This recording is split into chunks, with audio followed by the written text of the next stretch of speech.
I'm focused on 2022 and beyond. What do I see, fellow Kenyans?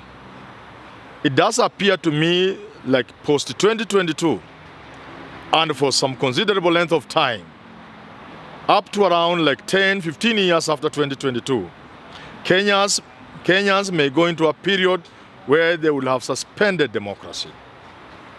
I see a period after 22 where there will be no opposition. Indeed, I see a period just before 2022 and the actual 2022 where perhaps even we may not have quite an election in the way we are used to. We are going to suspend democracy for about two reasons.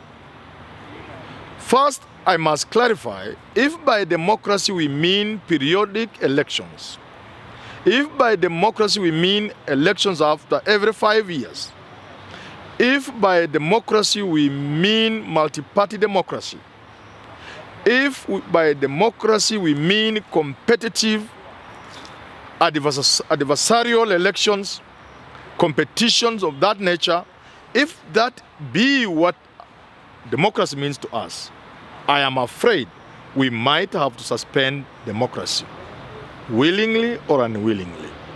I say this because there are two reasons that persuade me. One, after 2022, arising out of the elections of 2022, the victor will not be, in the words of Churchill, Winston Churchill, magnanimous in victory. On the contrary, whoever wins because of the poisoned political climate in this country, because of what we have gone through from the handshake, whoever wins between William Ruto and the other side will vanquish the winner. He will not be content that his man is on the ground. He will follow him there and crush him because of what we have gone through. William Ruto feels so pained, and you can see it. He doesn't even need to say it. He sees the betrayal as so painful. He sees a series of moves aimed at destroying him and his persons as so hurting.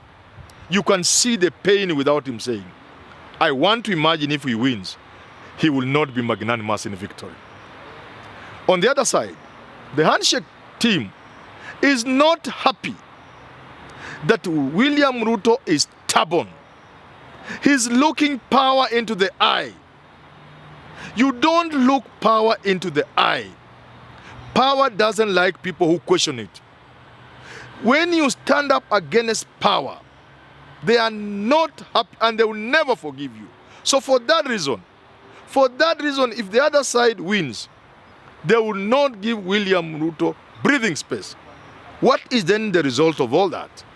Is that because the winner will vanquish the loser, and because those with the loser will be scattered to the four winds and four corners, it will take time for whoever loses to gather enough troops to face the victor in 2027 and even 2032.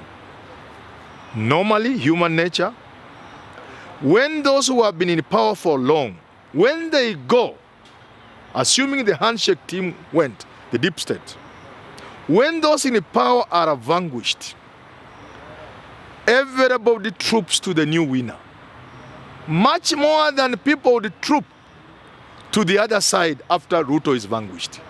So to that extent also, should the Uhuru side lose, they will be shocked as they watch. They will not believe the kind of people who will be trooping to Ruto. They will be so isolated, they will never think about going for power again. If you think I'm saying something which is not true, look at what has happened from the time of multi-partyism in the 1990 and thereabouts. All the independence parties that were vanquished during the multi-party elections in the early 1990s, Malawi, Zambia, where they have never regrouped. Our own KANU is still there, staggering. It was not until recently that Malawi produced the Independence Party bringing it back to power. That's what I mean. On the other side, I've explained, Ruto will be so vanquished, he will never appear in the politics of this country for a long time. So even those who are saying that we need to have a strong opposition, let's make provisions for it, in the manner in which Ruto suggested when he went to that place in London, I've forgotten what it's called, that will be a useless position. The leader of the official position will be a useless position because there will be nobody to occupy it. For that reason. The second reason, likely to have opposition for 10 years after 2022. This is a situation where people are coming together, 5, 6, 7 people, to go hunting in 2022 under the handshake umbrella, under the BBI umbrella. Each of them is making enormous contribution, and they are making the contribution towards the victory of 2027 in a manner clearly to show that their interest and their stake is right inside there. And therefore, to take care of the interest of these people, Gideon Moi, Raila Odinga, Uhuru Kenyatta, and all these other people, Kalonzo Musyoka, and those heavyweights will be there. You need a period of 10, 15 years. And this is going to be an arithmetical arrangement. Not just in terms of who takes in 2022 as premier and president and deputy, and the 2027 and so forth, but in terms of the numbers. What numbers do you bring? So it's going to be mathematical. It's going to be mathematical. In that sense, therefore, they will need 10, 15 years to regroup. And this is not uncommon. It happens when people go hunting. 2013, there was a co-presidency, kind of, between Raila and Uhuru. In 2002, there was something which Kibaki missed between Raila. They had gone together. In history, we have had the first triumvirate of Julius Caesar and Pompey and Crassus, whatever, I can't quite remember the name. The second triumvirate in Rome again, between Mark Antony, Lepidus, and the other Octavius Caesar, who later became Augustus Caesar. So sometimes this is formal, many times it's not formal. And for that reason, I argue that the people who will go into 2022 as a team, the handshake team, will have to reassure each other that this is your stake, this is what you get in 2022, this is what so-and-so gets in 2027, this is what so-and-so gets in 2032. And for that reason, they will need a considerable length of time. Now, let me say this. I am not naive enough to say that is the right thing to do.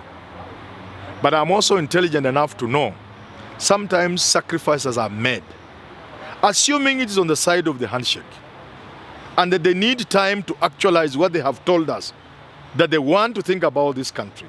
They want to address the problems that have bedeviled this country. I'm willing to give them the benefit of doubt.